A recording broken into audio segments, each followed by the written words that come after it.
Let it go, let it go. Can't hold it back anymore. Let it go, let it go. Turn away and slam the door. I don't care what they're going to say. Let the storm rage on. The cold never bothered me anyway, even though it bothers me because I have fibromyalgia, and so the cold actually really bothers me anyway. Let it go.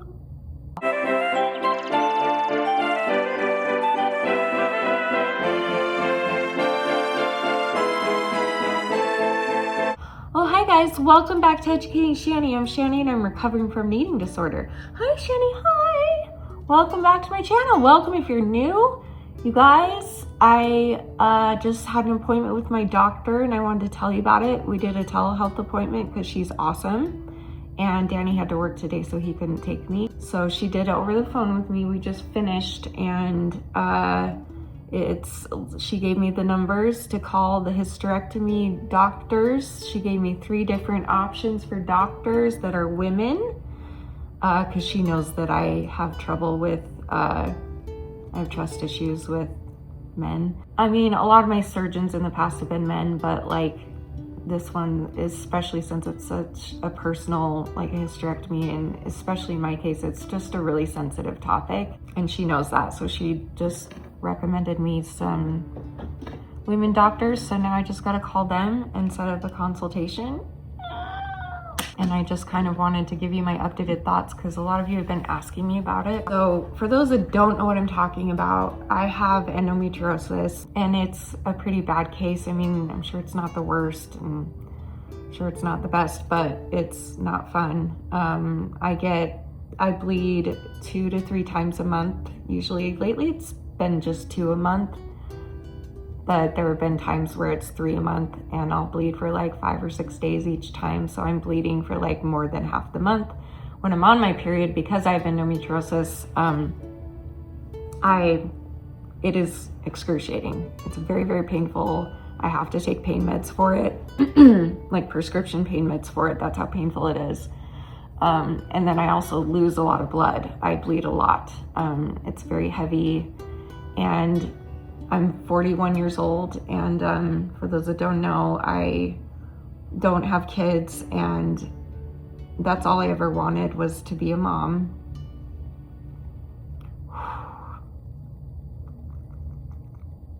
And I did get pregnant twice, which was a miracle, but I miscarried both times. I've been debating for years now, actually. Doctors have been telling me for years now, like, it's time to get a hysterectomy, just because they didn't say I needed one, but they said you should, because it will help with blood loss and pain and all of these things that are just debilitating me. So, but long story short, the answer has been right there in front of me for a very long time now. Because I'm in so much pain, losing so much blood, causing me to end up in the emergency room all the time, needing blood or needing pain meds or needing help. This would really help because I have a lot of other health issues, and if we could take away at least this pain, that would help so much, and all the blood loss, that would help so much. It would help my quality of life. But I guess for me, it's just been hard to make this decision because we're not gonna cry today. I've cried enough, and you'll see me cry more during this process, but today's not the day for it. For me, it's like, it's just weird because it's like I have this natural motherly instinct that feels like it just feels wrong to me to do this. It feels wrong to take my uterus out. It doesn't feel natural to me. It feels like I'm going against nature, going against God somehow, or that I'm giving up on bringing my children here because I know I have 3 kids. And in fact, I'm sitting right here next to this painting. My sister, Michelle, is amazing. She's always been like a second mom to me, and she's always understood everything that I've gone through. I'm definitely the black sheep of the family. You know, all my sisters, I have a bajillion sisters, and they all have a bajillion kids, and I'm the only one that never had kids. And the only one has had so many mental and psychological and physical health problems, and that have contributed to me not having kids. Anyway, she's always been so understanding of that, and her kids are just, I love all of my nieces and nephews so much. They are just my favorite people. And her oldest girl, Lindsay, painted me a picture. It was Michelle's idea, but she wanted Lindsay to paint it, and she wanted to paint a picture of, I know I've shown this before, but I'm gonna show it again because I'm sitting right here and we're talking about it. To paint me a picture of how she sees me, I guess, like how she sees me, like something beyond this life. I don't know how to explain that. And so she had Lindsay, my niece, paint me this picture, and it's a picture of me and Danny with our 3 little kids. And we are standing in front of the temple that we were married in, and we're all dressed in white. And my birds are here too, the birds that have passed on. And she just wanted to give me a picture of how she pictures me, who I am at my core, and how I'm gonna end up forever. And I don't know how to explain, I'm not good at this, but let me show you real quick. So this is the picture right here. So this is the picture, and so it's a gate, like a gate to heaven. It's, I think, what they were going for. There's the temple we were married in, and then there's me and Danny with their 3 kids. And for those that haven't heard the story, I'll tell it again real quick. This might make me cry, but I will tell it again because it's a beautiful story. So the day I got married, I was really young when I got married, and I was having doubts the day of my wedding. I remember going to this temple, and I was in the waiting room with my mom, and I just remember crying to her and saying, I don't know if this is the right thing. I don't know if I'm ready. And she was like, just what is the Spirit telling you? What is the Holy Spirit telling you? I'm like, I'm not sure, I'm confused. And I'm like, I just need some sort of a sign. And she's like, well, then ask for that. So I did. I just took a minute by myself and I said a prayer, and I asked Heavenly Father to give me some sort of sign that this marriage was meant to be my eternal, not life, like life after death marriage, not till death do you part, but like eternally married is what we believe in. Is if you get married in the temple, you're sealed for time and eternity. It's not till death do you part. It's like forever, for eternity into the next life and all that. So I'm like praying for this sign, and we go in the room where we were going to get married, and the guy who was going to marry us, the sealer is what they call him, and it's a pretty sacred ceremony, and you've got to be temple worthy to be there, and you've got to be an adult to go to the temple. So it would only be like our family and friends that were old enough and worthy to be in the temple that would witness the actual wedding ceremony, and then later we would have a reception for everybody else. So that's kind of how it worked. Anyway, so we're sitting in this room before all the family came in, and it was just me and Danny. The sealer brought us in, talked to us for a little bit, and then he left to give me and Danny a minute alone. And we were sitting there, and all of a sudden I got this overwhelming feeling that 3 little spirits were right there with the both of us. And I could feel so strongly that they were our kids. And I said, Danny, I think our kids are here. And he's like, really? And I'm like, yeah, do you feel it? He's like, no, I don't feel it, but that's so cool. And I'm like, yeah, they're here. And I took that as my sign, and it was my sign, and I know it. So we went forward with the ceremony, and after the ceremony was over, I hadn't talked to anybody about this. I hadn't talked to my family. Nobody knew about this but Danny. And after the sealing was over, we were at like the door to like leave the room, like we stood at the door, and then every family member and friend or whoever would hug us and say congratulations and leave the room. And my sister Michelle, the same one whose daughter painted that, she was last in line. She came up to me.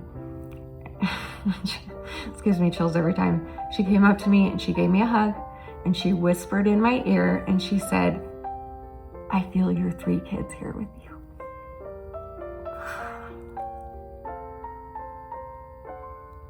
And that was just another sign, you know? And I know that they were our kids, and which meant it was the right thing to do to marry him. And then throughout the years, ever since then, I've dreamt about them. I know I have a little girl and I know I have a little boy, but I'm not sure what the third one is.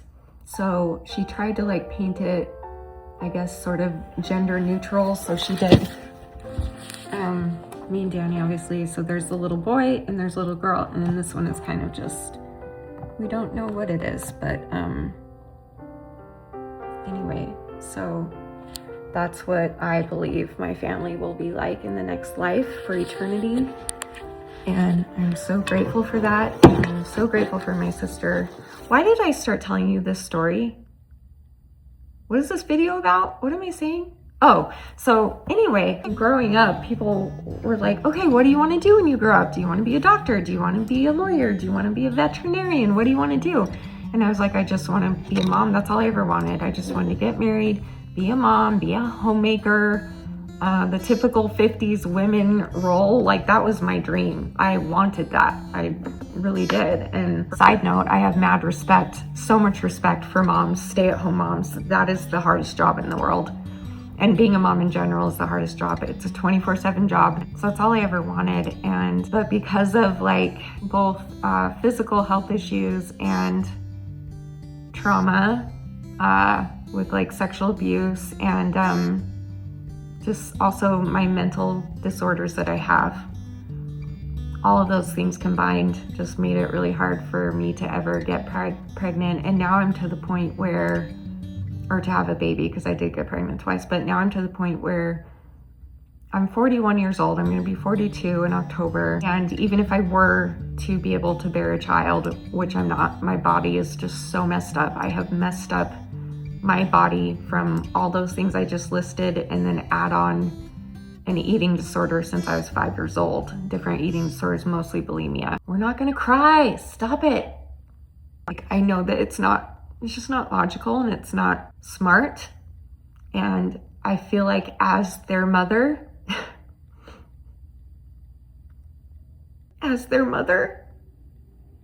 I've accepted that I'm not supposed to bring them here, but that I will be with them again.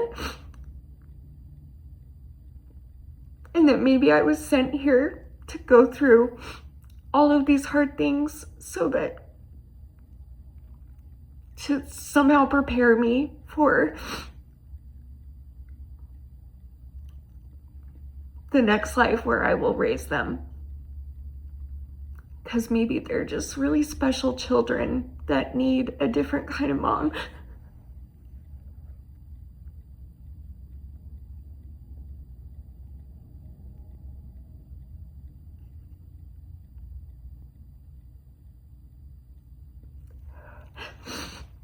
Maybe they need a mom who knows hard things and who's survived hard things.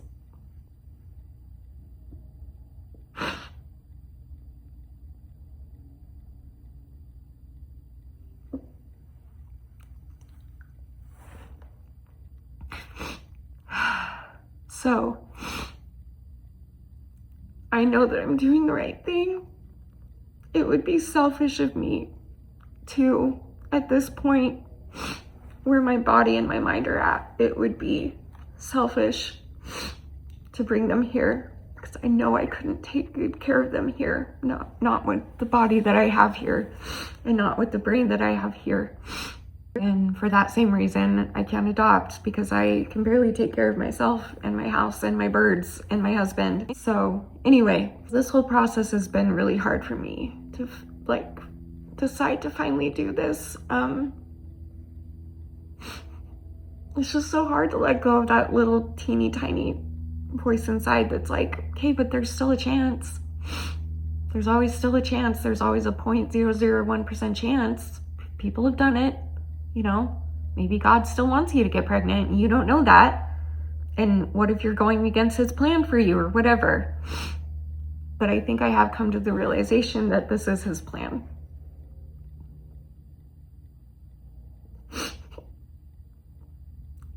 think this is his plan for me.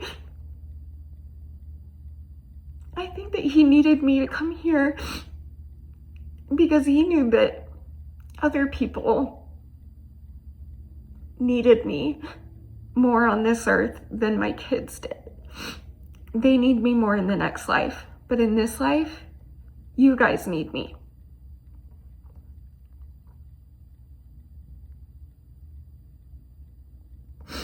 Almost like I was called to do this, like almost like this is my purpose, which is why I've never been able to fully give it up and leave YouTube forever, because I've helped so many people and it's been so healing.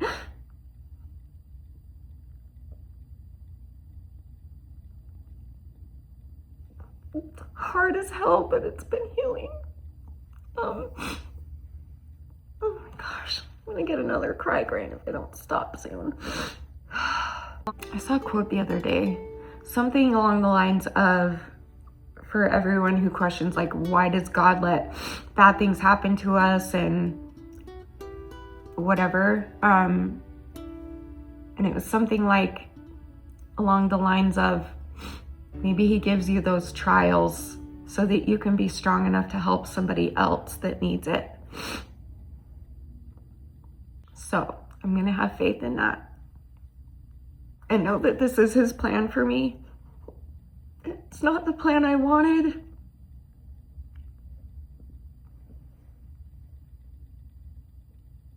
I'm just so sorry.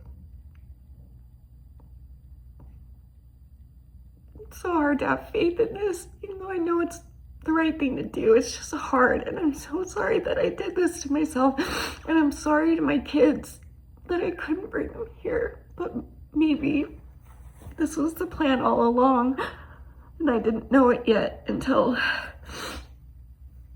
now. So anyway, the update is I have the phone numbers now. It's a step in the right direction. Now I just need to pick one of these doctors and call them and set up a consult and then go in, and we're really hoping that they can schedule us for mid-July when Danny has some time off, because I need him there with me. Other people have offered to be with me, which is so sweet, but for this, I need him. I need him with me. So this is just me documenting every step of the way.